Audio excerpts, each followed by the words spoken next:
everyone, and welcome back to our Golden 20s. As always, my name is Tegan, and I'm joined with my co-host Sadie, and we are also joined by a very special guest this episode. Emma is a certified holistic nutritionist specializing in gut health, digestive disorders, and the gut-to-brain connection. After dealing with her own mental, physical, and chronic conditions, Emma set out on a journey to heal her gut. She completed her certified nutritional practitioner designation and further functional medicine training in digestive disorders, IBS, SIBO, and the gut microbiome. She now works with and empowers others to take back control of their body, mind, and well-being through an intuitive and holistic approach.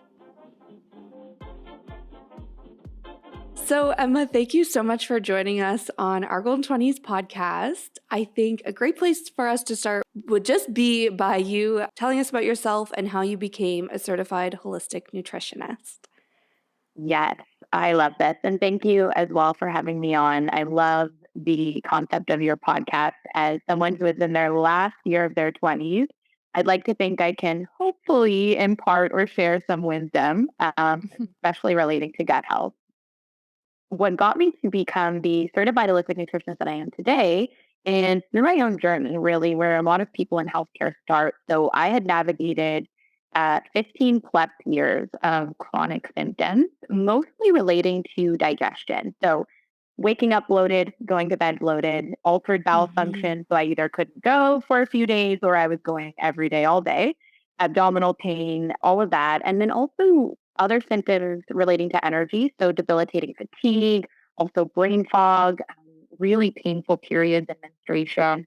And then what felt like I would describe a lifelong experience with anxiety and then depression in my early 20s. And so after not feeling aligned or supported by my primary physician's recommendations at the time, I was around 14. 2008, at 15, I decided to seek out alternative care by visiting a naturopathic doctor. So this was really my first entry point into alternative healthcare or natural healthcare. And it really flicked a switch for me, as after that first and only visit with a naturopath, I received my celiac disease diagnosis, which, if you're not familiar, if anyone listening, it's an autoimmune disorder that results in a true gluten intolerance or allergy. And she also suggested at the time that I was dealing with what's called a candida overgrowth. And candida is a opportunistic species of yeast that can overgrow in your intestines. It's naturally present there. We want her around, but just in optimal levels. And so when the condition of your gut is favorable, it can take that chance to overgrow and cause a wide array of symptoms. And so the naturopath had given me a lovely health plan and recommendation, but because I was so young, I really didn't take it seriously. And so I continued to eat all the gluten and all the things. I was definitely one of those teenagers where I would get those fast food coupons in the mail and they'd be gone by the end of the week. Like my diet was awful. So that was my teens. And then fast forward to 2016, in my early 20s, I was still navigating with chronic symptoms and my anxiety had skyrocketed and gotten a lot more severe day to day. I also would describe it as high functioning anxiety. And so others might not have known what I was dealing with day to day. I was masking it very well. But I did find that dietary interventions were really supportive around this time and stabilizing for me. So I ended up going gluten-free finally. I focused on quality and a lot of more plant foods in my diet. And this really ignited me to study holistic nutrition. And the fascinating thing was during my 2 years at school, when I was studying, I was the sickest I had ever been. I was working with a handful of different clinicians and practitioners without really a lot of symptom relief. And I was also, funny enough, working in Toronto at a nightclub on the weekends and then going to school Monday to Friday. So you could imagine I wasn't sleeping. I was partying on the weekends at work just to deal with my social anxiety, and I wasn't eating very well either. So then when I graduated in 2019 and received my designation, I really used myself as my first client or case study. So I immediately enrolled in continuing education in what's called the functional medicine space to specialize more in digestive disorders and gut health and how to use and apply insights from lab tests. So I finally received a second diagnosis, which is called SIBO, small intestinal bacterial overgrowth. And then I went to work. I developed and applied my first health plan or protocol on myself in 2020. And after having fantastic outcomes and the remission of my symptoms, including anxiety, my private practice got rooted was born. So, in essence, I guess we could say my pain became my purpose in my journey to becoming a holistic nutritionist. I love that. I mean, it's unfortunate you had to go through pain, but I love that you've turned it into a positive for not only you, but other people. Thanks so much. I think looking back now, a silver lining is when I am serving the clients that I work with, I have this really tangible and intimate experience with some of the things that they're navigating. So it's not just a theoretical knowledge I can apply. It's, oh, you're having this roadblock. Here's what I did to get through that. Or I can really resonate with their journey in a more intimate way, which I feel really special to have to be able to do. Yeah, that's amazing. I did want to ask a little bit about the connection between the brain and gut health because, as you mentioned, you living with anxiety, I live with anxiety, and it's something we talk about on the podcast a lot. How does nutrition impact a person's mental health, and how can you support the connection? I love this question. I could actually talk about this all day, but I'll try not to. Before I talk about that connection, I feel like it might be nice for me to just briefly define the gut and what the gut microbiome is. And it's super trendy right now. If you live on Gut Talk, you can, consume as much information as you need. But just as a little refresher, or if it might be the first time someone's hearing about the gut microbiome, that term is used to refer to over 39 trillion different microorganisms that live in your gut. So when we say the gut, we really are talking about the colon. And so this could be bacteria, yeast, fungi, viruses, even parasites. There weren't some around, not too many. So they live within and on your body. And so to kind of put that number into perspective, if you were to look at your thumb right now, there are as many microbes on your thumb as there are people living in the UK.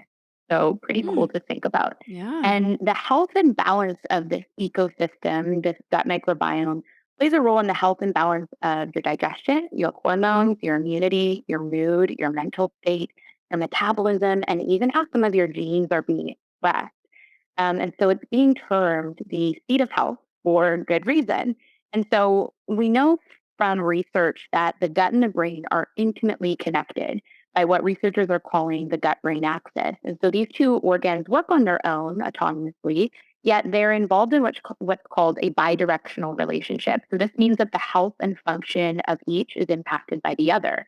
So they are in constant communication and they communicate via three main pathways or mechanisms. So they communicate via your immune system, which 75 to 80% of your total immune system is actually located in your gut in a layer of tissue called GOLD, gut associated lymphoid tissue.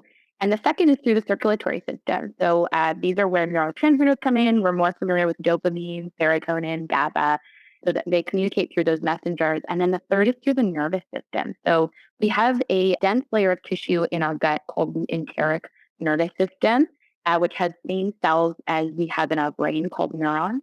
And also through the second piece of the nervous system, which is the vagus nerve. And if you haven't heard about this, it's the longest nerve in the body, and it starts from the back of your brainstem and goes all the way to your rectum and wraps around every major organ in between. And really, this is something I want to hone in on because it's considered the phone line between your gut and your brain that they're using to communicate with each other all day long. And really, the vagus nerve is also this switch between our fight or flight state of our nervous system and that more restful, parasympathetic rest, digest, and heal phase. So it can be really impactful to think about the vagus nerve and its function when you think about not only gut health and digestion, but your mental state and ability to recover from stress.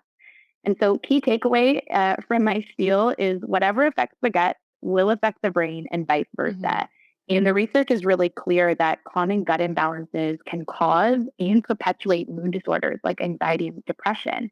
For example, we know that over 90 to 95% of our serotonin, our happy, joy, AC molecule is made in the gut, and only 5 to 10% is made in the brain.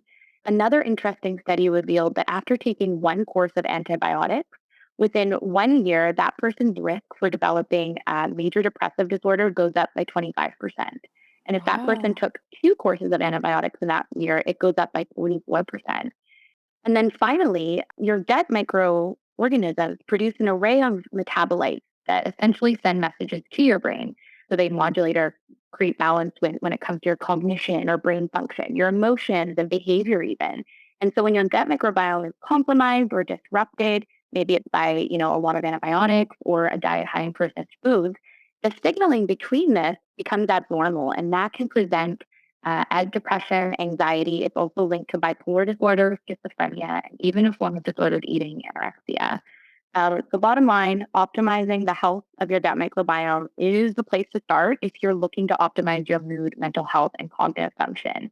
And so to finally answer your second piece, what can you do about it through your diet? Three key things really stick out to me with regards to kind of strengthening this connection. And so the first is blood sugar balance. So blood sugar dysregulation can actually present as being anxious all the time, interestingly enough. So we think about blood sugar balance when we think of diabetics, but really all of us, regardless of your age or health condition, should be really supported by focusing on balancing your blood sugar throughout the day. So you can do that by making sure to eat breakfast in the morning, avoid skipping breakfast, eating something within 1 to 2 hours of waking, ideally high in protein. And then if you are monitoring yourself throughout the day, try to eat something every 3 to 4 hours. That's going to communicate safety to your body and let your body know that it's getting food. Another second point for nutrition factors to support the gut-brain axis would be making sure to include gut-brain foods. So these three are going to be probiotics or fermented foods. So these are foods that contain live bacteria that confer health benefits to you. So kimchi, sauerkraut, kefir, tempeh, miso, and yogurt. If you're buying yogurt, you just want to see that it says active cultures or live bacterial cultures on the label. Essential fatty acids. So these are omega-3s, which are essential nutrients for the brain and the nervous system and the gut. They're called essential because we can't make them and we need to get them from our diet. They have a long list of benefits, but they really help lower inflammation system-wide and support mood stability and cognitive function. So some sources would be wild-caught fish like salmon, trout, sardines, and then also some plant sources, walnuts, hemp seeds, flax seeds. So those three foods, or two foods, sorry, the third one is tryptophan-rich foods. So tryptophan is an essential protein that we can't make and we have to get it from our food. Why is it relevant? Tryptophan from your diet is required in order to make serotonin. So if you want to have that stabilizing neurotransmitter in optimal amounts, you need to get tryptophan from your diet in order to make it.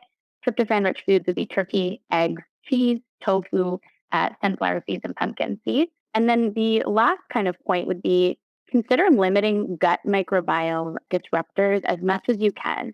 So unnecessary courses of antibiotics would be one, a diet heavy in processed foods and packaged foods, and even some certain medications you might want to consider limiting. Obviously, a conversation with your primary healthcare physician, but things like NSAIDs, so ibuprofen and aspirin, can really disrupt the signaling from your gut to your brain. It's taken all the time. Oh my goodness. I love everything you just said. I feel like I've learned so much already, and we've only been recording for like 10, 15 minutes. I'm not usually somebody who's like a math or science brain person, you know what I mean? So I find like just even, I think actually you said that this is such a trendy topic right now and everyone's talking about it. And I find, through my own anxiety or through my own kind of self-diagnosis of what I'm going through, I start to research things and then I'm like, oh, this is intimidating and scary and I don't know what I'm reading. But I think how you just talked to everything was very clear. And already I'm like, wow, okay, I was reading about that, but I didn't fully understand what it meant. And now it all has made sense. So thank you so much for that. And I also think, like you mentioned some really interesting like connections, but simple ways that we can also support those systems. And the biggest one that I took away from that was not skipping breakfast, actually eating, because I find like just last week, actually, I was so excited to talk to you today because I was like I was having a very anxious day actually. And I was like, all I've ate today is actually I haven't ate anything. I've just had 2 cups of coffee and it's now 1 p.m. and I'm shaking and I'm anxious and I'm like, all I want to do is just keep drinking coffee to like somehow energize me to keep going through the rest of the day. And I'm like, no, what we need to do here is eat an actual meal, like drink some water, not over caffeinate. Like, we really need to be the one to disrupt that cycle and take action to be like, no, let's make some healthier decisions, because not only is it going to stop my shakes, it's also going to stop that anxiety, stop that mental cycle from continuing. And then, like you said, over time, it obviously has a lot more positive benefits as well. So yeah, those were just some thoughts I had while you were talking, but I love that. I think what you're describing is all of us can relate at some point where we're running on fumes and caffeine yeah. and then wondering why we're feeling the way that we're feeling. But those days, are part of it. And I have them myself. It's like 2 p.m. I'm like, why do I feel anxious? Oh, yeah, I didn't eat. Right. So it happens all the time. Life gets busy. And I think we can all relate to that. So I'm glad that you found some of that insightful. Yeah. I'm happy to share. Yeah, and Tegan and I have talked about this before too, but it's almost annoying because it's like when we're taking care of ourselves, eating healthy, drinking water, we feel so great, and then something happens, if it's a stressful, busy day at work, knocks us off kilter, and then all of a sudden we fall into those processed foods because they're quick and easy, or, drinking coffee because we're tired, but we should be drinking water or something like that. So it is, I think, something we'll talk more about, but something else that I'd love to hear more about is hormones. And I know you mentioned you were struggling with painful periods, and that's something I've always dealt with as well. And just the past few months, this is kind of why I started researching gut health, was I've just had so many things going on, a lot of acne, lots of like crazy body temperatures all over the place. Like I feel like my weight's been fluctuating, and I was like, maybe I need to look into gut health a little bit to see if there's a way to more naturally balance my hormones rather than just birth control and, other things like that. So I wanted to, get your input on the gut hormone connection and how that all fits into the gut brain connection you were just talking about. Yes, I love this connection as well. Just because I'm a female, maybe that's why. But yes, you're right. I think those symptoms that you are navigating yourself, and my heart goes out to you. I think, pretty much all of us have been there. I think the recent research is describing 1 in 2 women will experience a hormonal condition or disorder or imbalance in their life. So that's a high kind of statistic. And so the gut hormone connection can be a bit more complex because it can involve different systems and different hormones. It could be sex hormones like progesterone, estrogen, or it could also involve thyroid hormones. So for the context of what we're talking about here with menstruation and this conversation, I'm just going to focus on the gut connection with those female sex hormones, so estrogen and progesterone. Okay. So there's a collection of bacteria in the gut that is capable of metabolizing and regulating the body's circulating estrogens. And this is called the estrobolome. So this kind of collection of bacteria, the estrobolome, can impact not only the balance of your hormones, but also in turn affect things like weight gain, mood, libido, skin, periods, PMS, all of that. And so when your gut microbiome is in balance, and so we have an optimal and healthful level of the beneficial bacteria and proper amounts of the more opportunistic or harmful, this estrobolome is producing optimal levels of an enzyme called beta glucuronidase. And if your gut is imbalanced, too much of this can be produced, which can impair your liver's ability to then detoxify and excrete excess estrogen from your body. And so when that happens, estrogen that's supposed to be packaged up in a nice little present and sent out to your stool via these enzymes to be evacuated ends up being reabsorbed, reactivated, and re-released back into your circulation. And estrogen is a very inflammatory hormone. And so this can contribute to hormonal imbalances via what's called estrogen dominance, where you have too much estrogen in relation to the progesterone. So at the beginning of your cycle, they're kind of doing this dance all throughout the month and in kind of inversing when one's high, one's low, and that's what you want to see, except for certain parts in your cycle. But sometimes when estrogen is too high in relation, this is why we're talking about this estrogen dominance. And so elevated levels of this beta glucuronidase, which can lead to estrogen dominance, is associated with hormonal conditions like PCOS, endometriosis, and even some hormonal cancers like breast or cervical cancer. And even some experience with how I mentioned my painful periods only in the last 2 and maybe 3 years I've been experiencing my period starting. I wasn't even aware of it. So I track it with like a cycle tracker. I'm not on birth control right now, but my PMS symptoms used to be so bad. It was mostly like mood. You don't want to talk to me. Don't come near me. Crying. I'd be walking in the grocery store and I'd see like the Activia yogurt containers with like a family. I'd be like crying. So like moved by it. Just crazy moods, hormones, just going nuts for my PMS, like tender breath, all of it. And now I don't even experience PMS symptoms. And I know this seems like a fantasy world, but there was a quote I saw that kind of captured it best, is that PMS is common, not normal. And so while all of us struggle with it in varying degrees, and that's not to say my cycles aren't perfect. If my diet shifted that month, I really noticed it, or what have you, I'm more stressed. But it is possible to have less or, not as severe PMS symptoms. And so how can you get there? Like, how can you support this connection?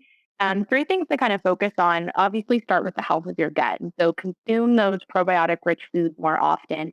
Thinking about getting a more diverse intake of plants on your plate, that's going to mean that your gut's going to be more diverse. And the more diverse your gut microbiome is, the more healthy and resilient it is.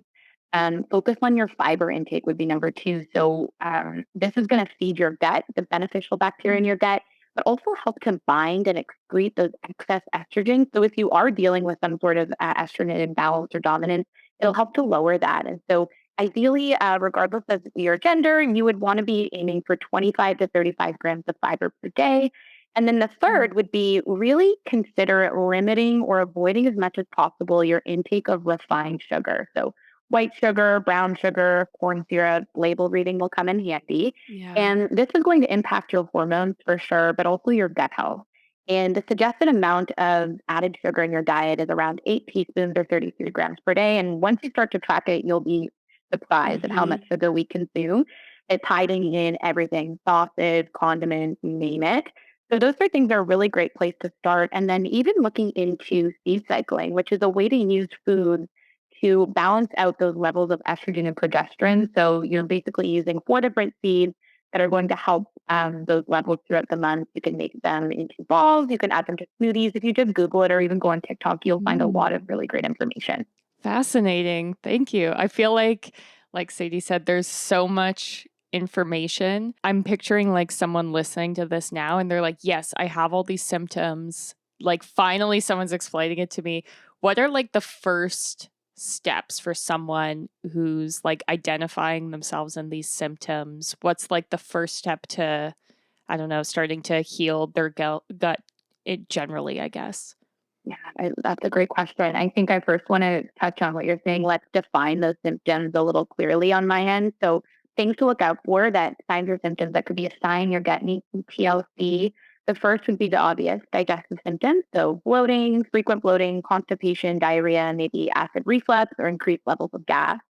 The second would be weight changes or fluctuating weight.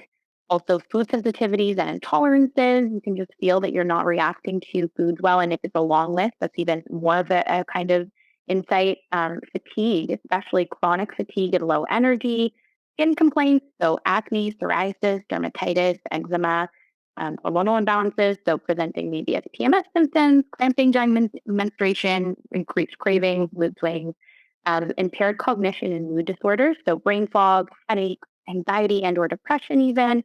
And then, of course, if you've been diagnosed with any type of autoimmune disorder or disease like rheumatoid arthritis, Crohn's, or celiac, the gut always plays a role in those conditions. And so before you start throwing your money into fancy, schmancy, expensive supplements that someone on TikTok told you to buy, don't worry, we've all done it, we've all been there. We're just trying to do our best. If you secure those nutritional and lifestyle foundations first, especially if you just experience maybe mild of these symptoms, you'd be surprised on how far this can go. And again, in the effort of empowerment, it's a great place to start because I always say to clients, you cannot out supplement a poor diet or lifestyle. And so first you want to focus on whole foods. So if the 80% of your diet is comprised of whole foods with fiber and nutrients, that goes a long way. And so a paleo template, I don't love paleo because it's kind of restrictive. So if you don't need to be on it, something like that would be a good start. Or what's called an ancestral diet. That's another great one to look into. going to be nutrient dense, and these diets are going to avoid or limit those processed foods in an effort to lower inflammation body-wide. Mm. Also monitoring your fiber intake, like we talked about, and including those probiotic-rich foods. And consider also in this, if you struggle with what feels like poor or sluggish digestion, so maybe you're bloated immediately after meals, you feel really tired after you eat, consider consuming bitter foods, so 10 to 15 minutes before meals, like olives, arugula, even 70% dark chocolate could be a bitter food, a square or two, or even a teaspoon of apple cider vinegar diluted in water before meals is going to stimulate your digestion, so hopefully mitigating any of those symptoms you might get. So that's number one. And then number two, maybe you're like, okay, Emma, but I'm eating really healthfully and I'm supporting my digestion and I'm still out here struggling. Then a good place that I always recommend, which isn't talked about enough, is maybe start to audit your stress and your sleep. So first you might want to define your stress. So of course, like financial stress, relational stress, pandemic stress, work stress, all of Mhm. that is relevant. The first place our brains go. But if you lean into self-inquiry a little more, where are you maybe a little toxic at? Where might you be Mhm. creating Mhm. your own stress? And this could be perfectionist tendencies. Maybe you identify as being an overachiever or you're really restrictive in areas of your life, maybe even your diet. And so these can all be stressors that we don't think about. And then maybe you've identified and you say, ask, am I managing my stress in supportive ways or am I just binging Hey You and the Desperate Housewives, or the Real Housewives of Beverly Hills? Guilty. I get it. But also, are you taking time daily to prioritize your stress and provide yourself with that stress relief that you might need, especially if you're a busy Mhm. professional and you're going through maybe a little bit of burnout? And then the sleep audit would be, are you spending that final hour before bed eating or scrolling on socials? We Mm. all do it. But if you Mhm. can say, 50% of the time, just 60% of the time, you're not, see how that Mhm. affects your gut because it does play a massive role in digestion, but also the health of your gut because unchecked stress and poor sleep can have a direct impact on either contributing or worsening those symptoms by affecting your gut barrier, which is supposed to be really strong. Leaky gut syndrome is something that's been thrown around a lot lately, and it's a real thing. And so that can impact your gut barrier to become a little bit more leaky, which creates inflammation because things that were once localized in the gut inappropriately leave the gut and enter into your bloodstream. The immune system goes, we don't recognize what this is. We're tagging it. We don't like it. And the response your body gives is inflammation. And so that Right. it also weakens your intestinal immunity, which we talked about, and stress itself can disrupt the health and balance of your gut. And then finally, the third piece to start would be maybe you've tried all the things that we're talking about and you've been DIYing your gut health for a while without those outcomes or symptom relief that you're after. Consider investing in a root cause approach by, being supported by a practitioner that operates and functions this way, maybe investing in some functional lab tests that can give you those science-driven data and insights to tell you exactly what's going on, can actually save you time, effort, and money in the long run by finally getting into, those outcomes you've been after. So that would be kind of my top places to start.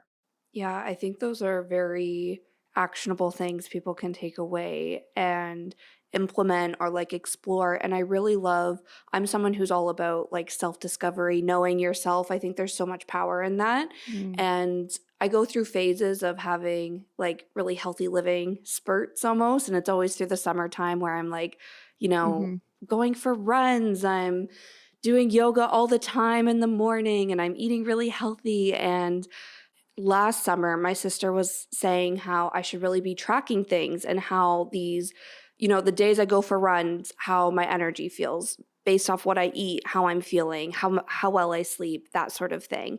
And it was really the first time I ever was like, oh yeah, like this is a whole part of self-discovery I haven't even tapped into and there's so much power here. And literally it's not even really changing anything in your life at first. It's really just taking stock of what you already do, the routines you already have in place, what you're already eating, and then just jotting down how it makes you feel. And then over time, since I'm also a big journaler and like reflective person, it's like, okay, now reflect on that. And then also see if you can draw some themes out and you can kind of get some learnings from that and then change things up and see how how it impacts you. So I feel like it is, again, a really like intimidating thing to start, but I think it doesn't have to be. And I also love the point around doing what TikTok says, buying the latest thing, whatever they tell you to do, you just do. But I think your last point around, getting tests done or seeking like professional help or seeing a practitioner, like I think that's another thing I always lose sight of is how personal this experience is. And even, what worked for you might not work for me and for Tegan and even for my sisters. We talk about it or I talk about things with my mom, but we all are impacted in different ways. So I think that's also a really important point to make as well. I love everything you said, and I think a lot of us can relate to those points in any part of our journey, myself included. Yeah. Okay, I have one question for you that we didn't prep you for ahead of time, so feel free to breeze over it. But you also mentioned a lot about whole foods. And this is something I've never really got a clear answer on, but I'm just wondering how whole foods or how supplements can kind of play into it. It's obviously better to get things directly from the source, like when you were talking about your probiotics and things like that. However, there's also even, I guess, some of like your omega-3s and those sorts of things you see come in capsule supplement forms.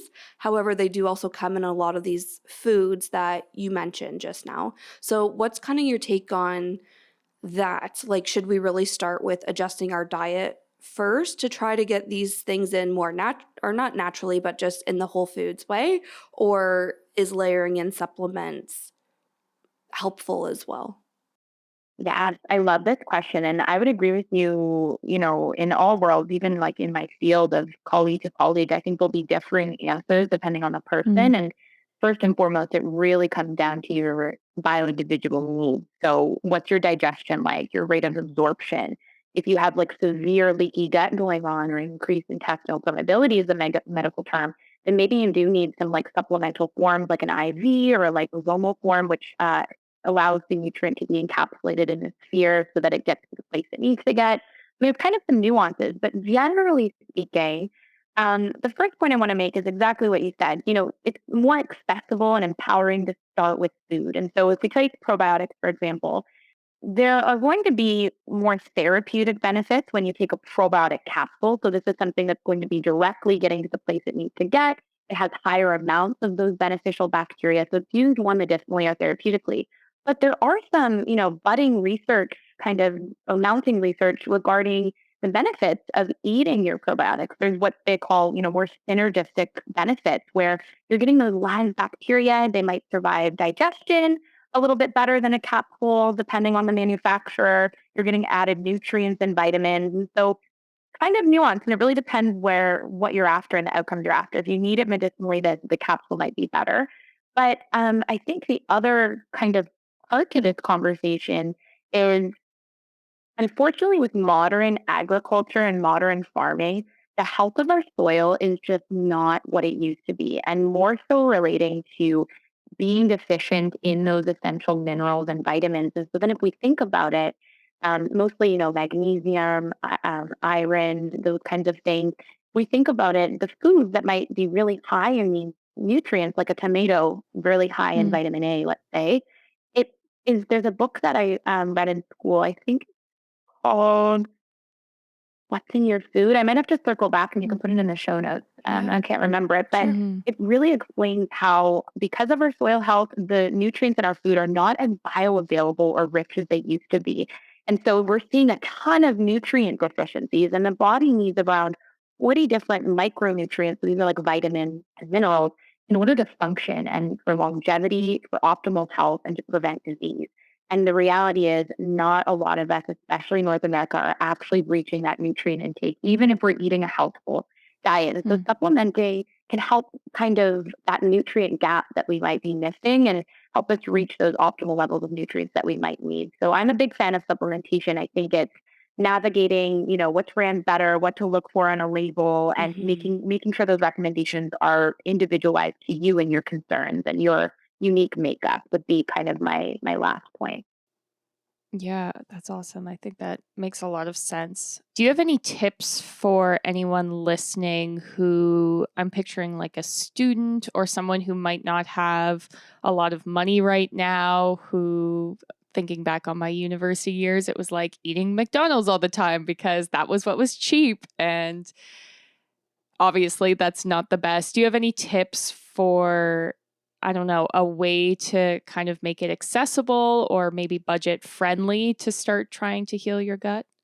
Yeah, absolutely. I think if I thought about how to use food first, because it is the most accessible, that would be where I would start. And so, three things that stick out would be one, consider following the Clean 15 and Dirty 12 guidelines. So, if you're not familiar, this represents the least sprayed with pesticides and the most sprayed with pesticides produce. And this list is released by the Environmental Working Group, the EWG, and they update it yearly. So they do independent lab tests on all of these produce. And so Clean 15 are the ones that are the least sprayed. And so you can buy those conventional. And then Dirty 12, if you eat these a lot, consider investing or splurging in that organic label, because why do we care? Pesticides are shown to be very disrupting to your gut microbiome. And so, in the effort to keep it healthy, and therefore, if we're thinking it's the seat of your health, you're really investing in one area that plays a role in many other facets of your health. So it's well worth your investment. So the Dirty 12 list this year, if I can remember, are strawberries, spinach, kale, peaches, pears, nectarines, apples, grapes, cherries, blueberries, and green beans. So consider getting those organic. So that's where I would start. And the second, do not be shy of canned food or frozen produce.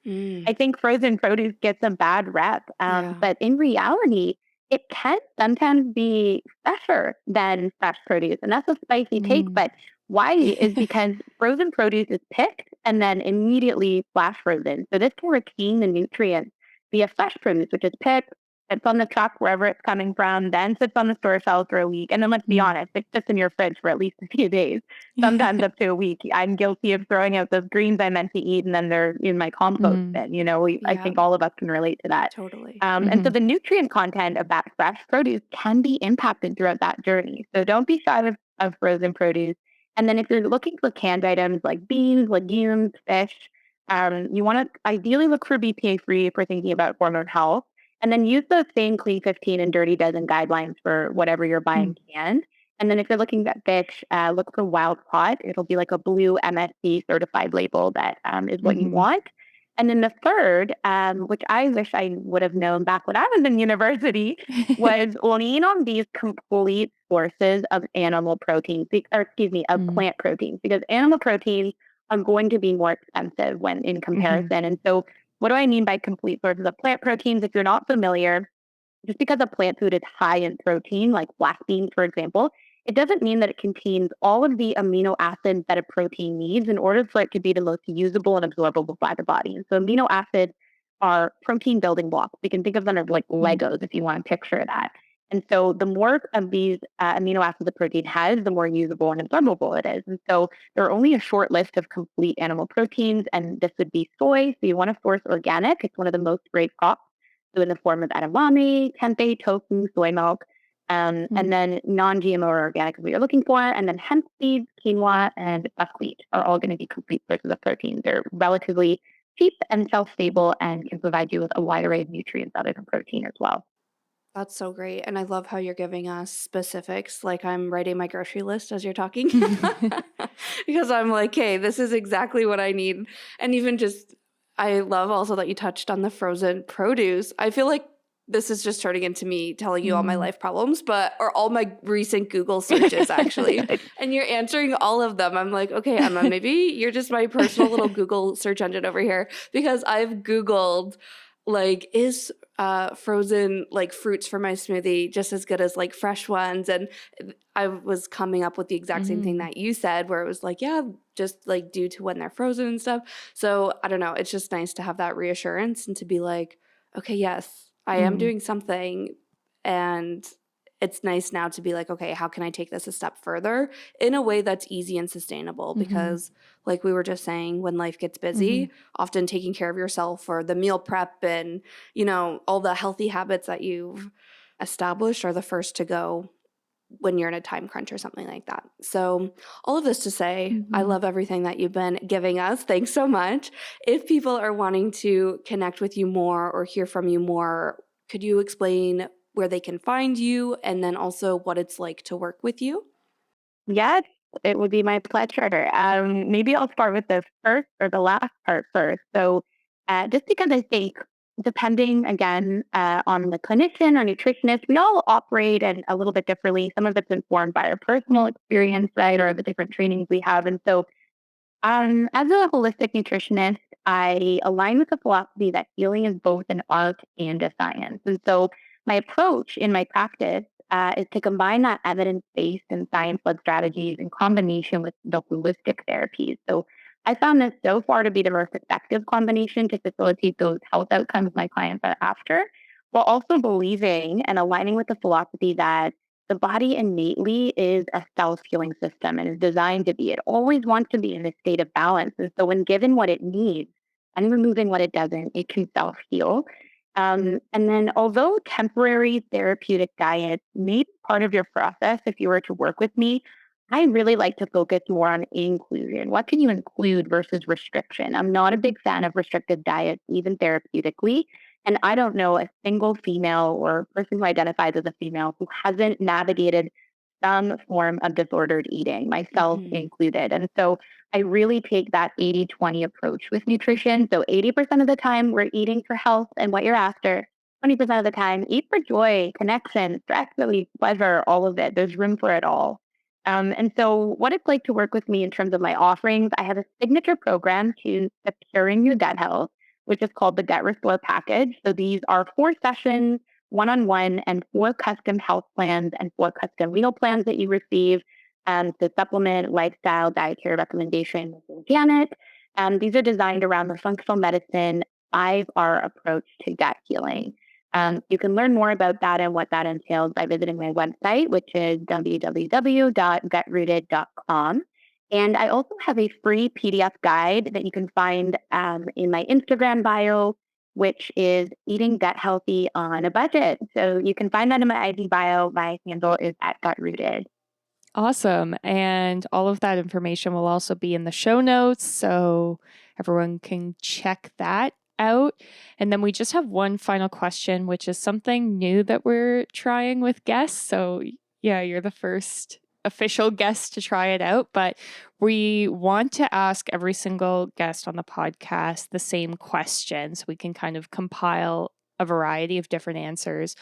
But what is a piece of advice that you'd give your younger self looking back? I love this question so much. And like, this is full circle from the beginning because I'm leaving my 20s.